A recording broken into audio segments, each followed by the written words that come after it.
Hello friends, daily dictation के लिए channel को सब्सक्राइब कर लें और डिक्टेशन पसंद आए तो उसे लाइक करें और अपने दोस्तों में शेयर करें। यह डिक्टेशन 5 सेकंड बाद शुरू होगी।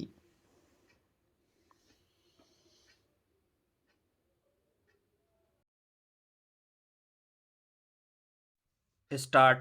राजनीति में महिलाओं की हिस्सेदारी बढ़ाने की सैद्धांतिक मांग पुरानी है।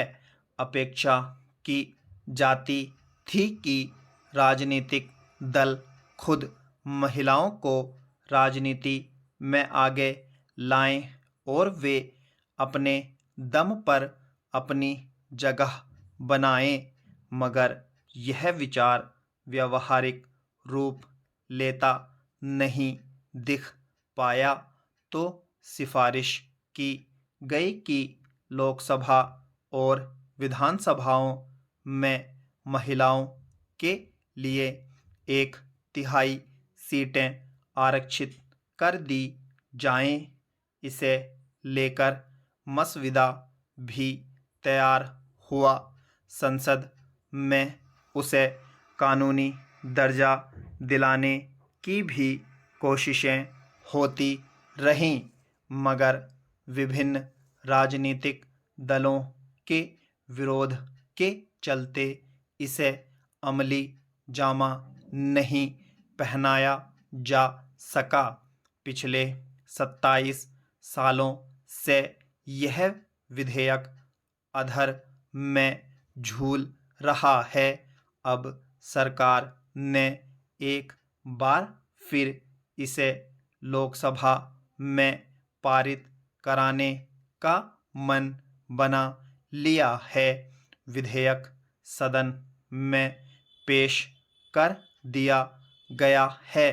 अगर इसे कानूनी दर्जा मिल गया तो लोकसभा में महिला सदस्यों की संख्या बढ़कर 181 हो जाएगी। फिलहाल उनकी संख्या 82 है। इसी तरह विधानसभाओं में भी महिलाओं की भागीदारी बढ़ जाएगी।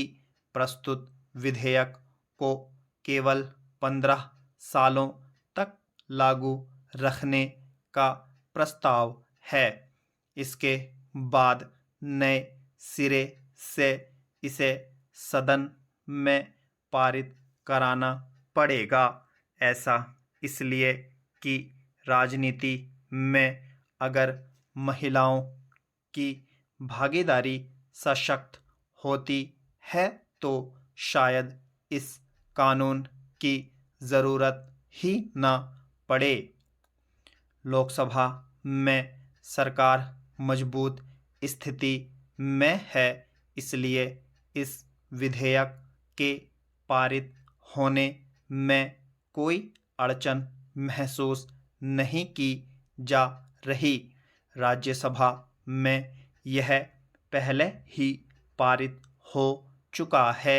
फिर इसकी मांग विपक्षी दल भी लंबे समय से कर रहे थे। संसद का विशेष सत्र शुरू हुआ तब भी सभी दलों की ओर से इस विधेयक को सदन में पेश करने की मांग उठी।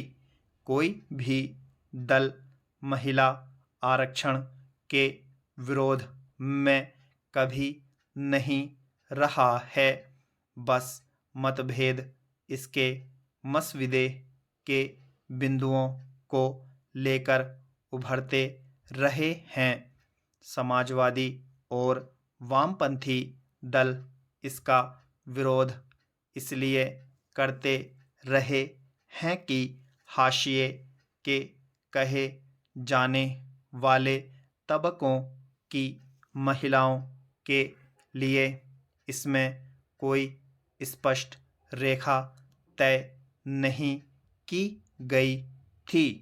नए विधेयक में महिलाओं के लिए तय 33% आरक्षण के भीतर अलग अलग वर्गों की महिलाओं के लिए आरक्षण तय करने के बजाय लोकसभा और विधानसभाओं में अनुसूचित जाति और अनुसूचित जनजाति की खातिर आरक्षित सीटों में से ही 33% महिलाओं के लिए आरक्षित करने का प्रस्ताव है।